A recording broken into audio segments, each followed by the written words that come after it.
రైతు సోదరులారా, తక్కువ ఖర్చుతో మంచి లాభం ఇచ్చే పంట కోసం చూస్తున్నారా?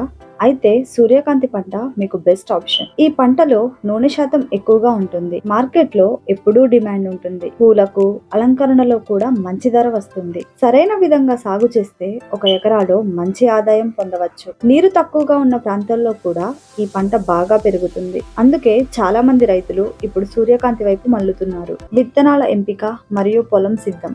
సూర్యకాంతి పంటలో లాభం రావాలంటే ముందుగా మంచి విత్తనం ఎంచుకోవాలి. మీ ప్రాంతానికి సరిపోయే హైబ్రిడ్ లేదా అధిక దిగుబడి రకం ఎంచుకోండి. పొలం నీరు నిల్వ ఉండకుండా చూసుకోవాలి. లోమి లేదా దోమట మట్టి అయితే చాలా మంచిది.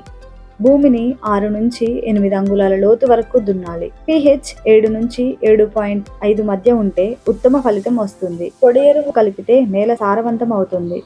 విత్తనాలు నాటే విధానం. విత్తనాలను 1 నుంచి 2 అంగుళాల లోతులో నాటాలి. మొక్కకు కనీసం 12 నుంచి 18 అంగుళాల దూరం ఉండాలి. వరుసలుగా నాటితే నిర్వహణ సులభం అవుతుంది. విత్తిన వెంటనే తేలికగా నీరు పెట్టాలి.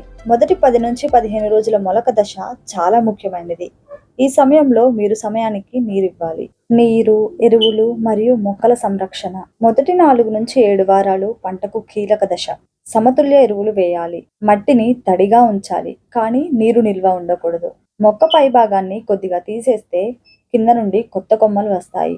దీనినే పించింగ్ అంటారు. మొక్కలు ఎత్తుగా పెరిగితే గాలికి పడిపోకుండా మద్దతు ఇవ్వాలి. కీటకాలు, వ్యాధులు మరియు కోత సమయం.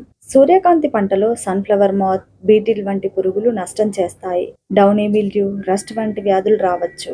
పంట మార్పిడి పద్ధతి పాటిస్తే వ్యాధులు తగ్గుతాయి. పువ్వు వెనుక భాగం పసుపులోకి మారినప్పుడు కోతకు సిద్ధం. గింజలు పూర్తిగా ఎండిన తర్వాత నిల్వ చేయాలి.